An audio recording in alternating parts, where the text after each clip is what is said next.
On Christmas Eve, while the world glowed with lights and laughter, an old man sat alone in a frozen cemetery, whispering, "I'm sorry," to a gravestone. Frank Miller hadn't spoken more than a few words to another human being in days, not because he didn't want to, because no one was there. At 72, Frank lived in a small house in Ohio that still felt occupied by someone who would never come back. His wife Mary had been gone for 2 years, but her presence clung to everything. Her lavender hand soap by the sink, her sweater folded on the chair, her favorite mug, chipped at the rim, still sitting where she left it. Cancer didn't just take Mary, it took the future Frank thought he still had. Their kids lived out of state. They called when they could.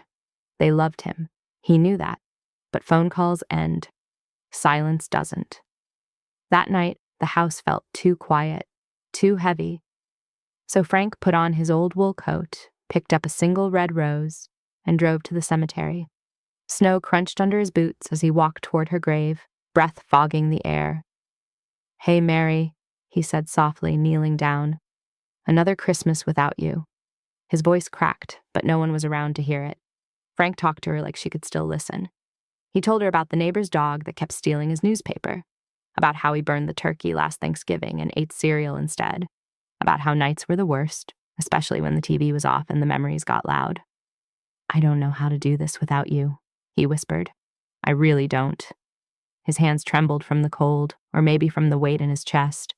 He stayed there longer than he planned to because leaving meant going back to an empty house. That's when he heard footsteps. Frank stiffened.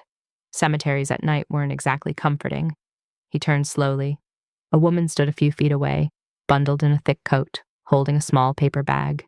She looked to be in her 30s. Her face was kind, but unsure, like she didn't want to intrude. "I'm sorry," she said gently. "I didn't mean to interrupt." Frank shook his head. "It's all right." She glanced at the gravestone, then back at him. "My mom's buried over there," she said, pointing. "I come every Christmas Eve. She hated being alone." Frank swallowed. Mary hated it too. The woman hesitated, then held up the paper bag. "I brought 2 cups of hot chocolate," she said. "I didn't think I'd run into anyone, but maybe you could use one." Frank hadn't realized how cold he was until that moment. "Thank you," he said quietly. They sat on a nearby bench, steam rising from the cups. For a while, neither spoke, and strangely, the silence didn't hurt. "My name's Elena," she said finally. "Frank," she smiled.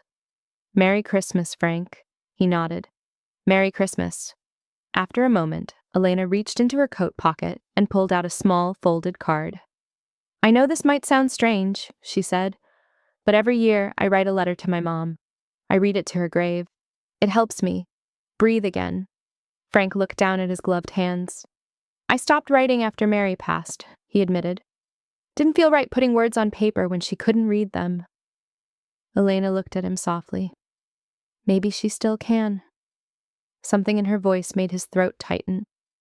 They finished their drinks, said goodbye, and went their separate ways.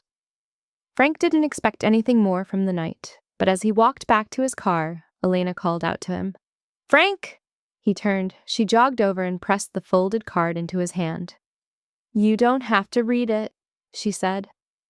"But maybe you could write one too, even if it's just for you."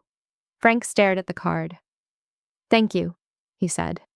That night, Frank sat alone at his kitchen table. The house was still quiet, but it felt different now, less suffocating. He unfolded Elena's card by accident. Inside was a simple message, written in careful handwriting. "Mom, I miss you every day, but I'm still here, and I'm still trying." Frank stared at the words for a long time. Then he pulled out a pen. His hand shook as he wrote Mary's name at the top of a blank page. He didn't stop writing for an hour. He told her everything. The anger, the loneliness, the guilt for laughing at a joke without her, the fear of growing old alone. When he finished, tears had soaked the paper, but his chest felt lighter. The next morning, Christmas Day, Frank did something he hadn't done since Mary passed. He called his kids first. Then he baked cookies using Mary's old recipe, even though he knew they wouldn't turn out right. Later that afternoon, there was a knock at the door. Frank wasn't expecting anyone. When he opened it, Elena stood there holding a small box wrapped in plain brown paper. "I hope this isn't weird," she said, smiling nervously. I didn't want you to be alone today. Frank laughed softly, a sound that surprised even him.